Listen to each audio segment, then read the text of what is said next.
အားလုံးမင်္ဂလာပါရှင်။ရွန်းဒီနေ့ပေါ့နော်ဘန်ကောက်မှာမြန်မာစားတောက်ဆိုင်ကောင်းကိုရှာနေတဲ့သူတွေအတွက်ဆိုင်လေးဆိုင်တွေ့ထားပါတယ်။ဒီဆိုင်မှာဆိုလို့ရှိရင်မနက်ခင်းမြန်မာ breakfast လေးရတယ်။ခင်းဘက်ဆိုလို့ရှိရင်မြန်မာသမင်းဟင်းတွေရတဲ့အပြင်ညဘက် pizza ချစ်ချင်တဲ့သူတွေအတွက်ဆိုလို့ရှိရင်လည်း barbecue နဲ့ beer လည်းရပါသေးတယ်။ဆိုတော့ဒီနေ့ရွန်းကဒီဆိုင်လေးမှာဘာလေးသက်စားမလဲဆိုတာလိုက်ကြည့်လိုက်ကြရအောင်နော်။ဆိုင်ရဲ့ location လေးကဘန်ကောက်ရဲ့ Bangkapi District စွိုင်းရကန်ဟန်52လမ်းထဲမှာတရှိရပါ space 1ရှိပြီးတော့ indoor outdoor လေးရပါတယ်ဆိုင်ဖွင့်ချိန်ကတော့မနက်8နာရီခွဲကနေည7နာရီထိပါ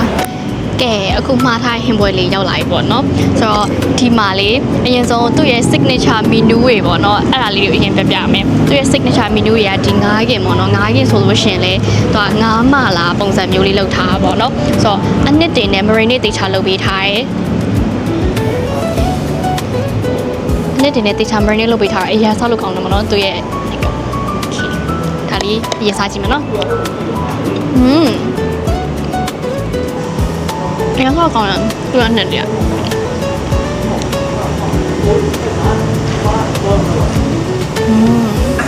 ကြမဲမာလာလေးပါဒါကဒီဇိုင်းရဲ့မီနူးတစ်လည်းဖြစ်တယ်ပေါ့နော်ကြမဲမာလာဆိုလို့ရှိရင်စိုက်တိုင်းမှာမရဘူးပေါ့နော်အရင်လည်းရှားတယ်ဒါပေမဲ့ဒီဇိုင်းမှာကကြမဲမာလာရပါတယ်ဟိုမှာကြည့်အောင်သူ့ရဲ့အနှစ်တည်းကအလုံးဝမိုက်တယ် share ပဲ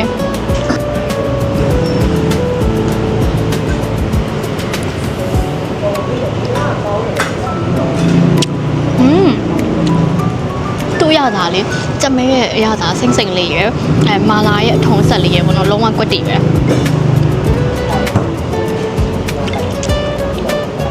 အနည်းတည်းဆိုလည်းအများကြီးပဲ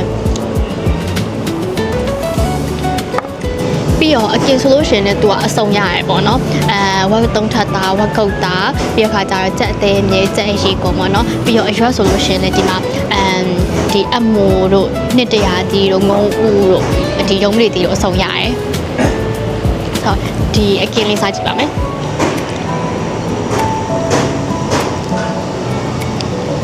အကင်စားလို့ရှိရင်လေသူ့ရဲ့ sauce ကအသက်ပေါ့နော်ဒီဆိုင်ရ sauce ကလေးမကြီးချင်လေးနဲ့လေလုံးဝပြပြနဲ့နဲ့လေးစားလို့ရမ်းကောင်းတယ်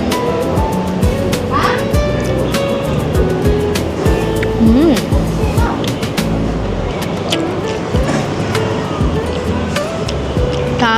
တုံးထက်တာရေကောင်း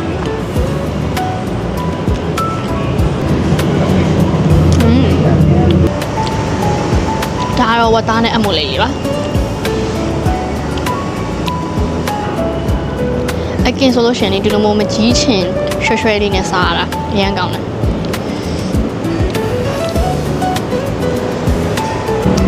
ကဲနောက်အလဲကြတာကတော့အာလူမာလာလေးပါ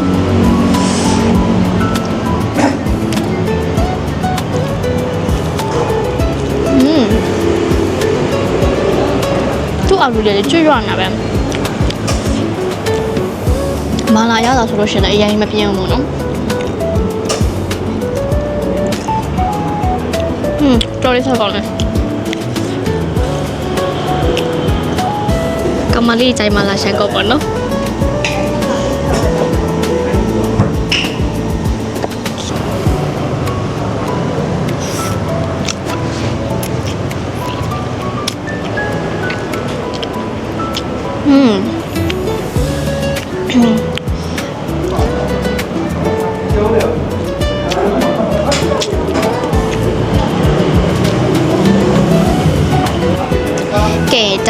မြန်မာပြည်ရဲ့အရသာပေါ့နော်ရန်ကုန်ထမင်းမောင်ကိုလွမ်းနေတဲ့သူတွေအတွက်ရန်ကုန်ထမင်းမောင်အရသာတိုင်းကွက်တီရမယ်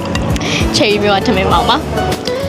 ကိုကတကယ်ချင်းနေဖြစ်မိသားစုနေဖြစ်ပေါ့နော်ကိုယ့်ရဲ့birthday party လေးကိုတီးတန့်ပေါ့နော် private လုပ်ချင်တယ်ဆိုလို့ရှင်လည်းဒီခန်းလေးမှာလာလို့ရပါတယ်ထမင်းစားနေတန်လန်နဲ့မိုးရွာလာလို့ထမင်းမောင်လေးဆက်စားပါမယ်ထမင်းမောင်ဆိုလို့ရှင်လည်းဒီမှာဒီ portion တွေအများကြီးပဲနော် portion အများကြီးပါတယ်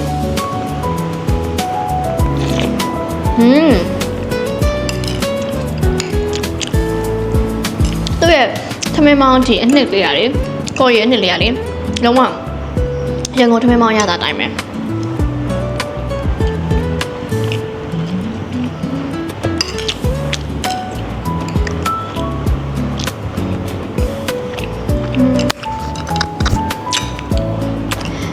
အနေနဲ့ဆိုလို့ရှိရင်ဒီဆိုင်မှာတုံရမ်းရတယ်ငါးကောင်းရတယ်ပေါ့နော်ရုံးကဒီမှာ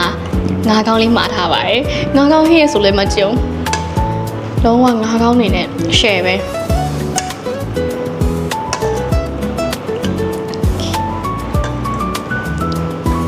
အမြဲတမ်းတုံရမ်းနေတောက်လာတာညီငွေလာပြီဆိုလို့ရှိရင်ငါးကောင်းမြင့်ချင်လေးတောက်ကြည့်သူကချင်းချင်းလေးနဲ့ပေါ့နော်အီးလေးပြည့်ရယ်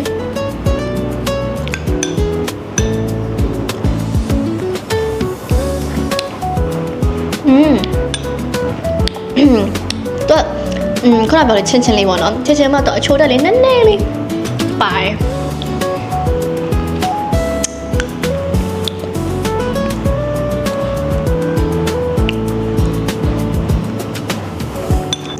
ဘီယာလေးတောက်ပြီးရောနော်အေးစေးအမြီးလေးစားချင်တဲ့သူတွေတော့ဆိုလို့ရှိရင်ဒီမှာစိတ်လက်ဖတ်ထောင်းရှိမယ်ဒါကတော့ဥနီတုပ်ပေါ့နော်ဒါကတော့ဖိုးရီတုပ်ပြီးတော့ဒါကကနန်းပေါ့နော်ကနန်းတော့နောက်ဆုံးမှစားပါမယ်အရင်ဆုံးစိတ်လက်ဖတ်ထောင်းလေးကြည့်အောင်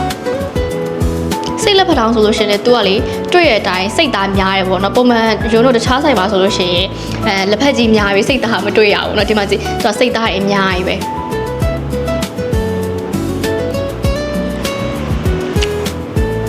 စိတ်သားအသားဆိုလို့ရှိရင်လည်းအရင်မှာတောက်နေပဲနဲ့စားတာနူးနူးညံ့ညံ့လေးပေါ့နော်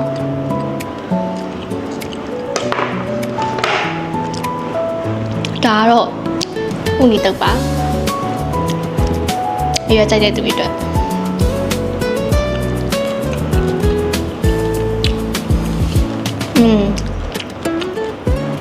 ဒါဆိုရင်ပဲမုတ်လေးနဲ့တုပ်ထားပြီးတော့စစ်စစ်လေးပေါ့နော်စားလို့ကောင်းတယ်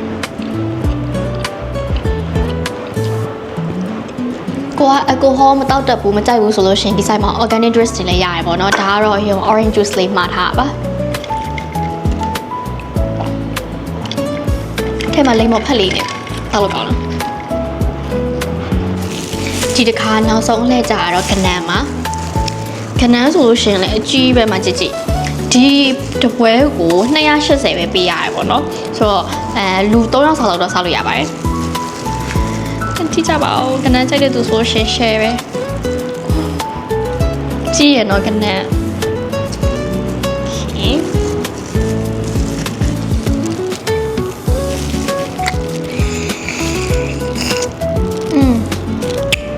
ကနန်းအထဲမှာအသားအပြည့်ပဲမဆနာနဲ့တင်းတင်းလေးနဲ့ညမ်းဆောက်လို့ကောင်းတော့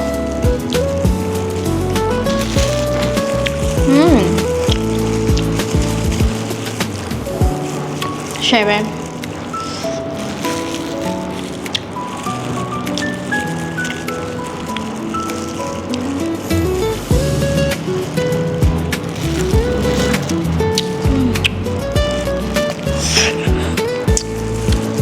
အဲ့ဒီဆိုလို့ရှင်လည်းတပကံလုံးမှာအပြည့်ရဲမှာကြည့်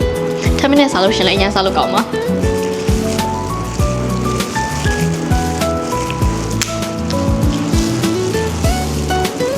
တားရပြေးပါပဲနေ့လေးနဲ့တူစားပါမယ်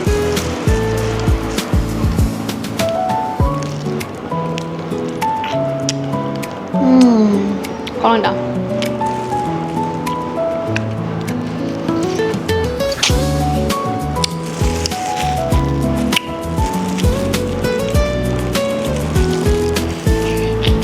ကဲဒါဆိုဘန်ကောက်မှာမြန်မာ breakfast ကောင်းကောင်းအပြင်ဒီလိုမျိုးညနေဖက်ပေါ့နော် barbecue တွေအပြင်တရုတ်အစားအစာကောင်းကောင်းစားချင်တယ်ဆိုလို့ရှိရင်ဒီ cherry မျိုးလာခဲ့ဖို့ဖိတ်ခေါ်ပါရရှင်။ညောကတော့ဆက်ပြီးတော့စားလိုက်ပါအောင်မယ်။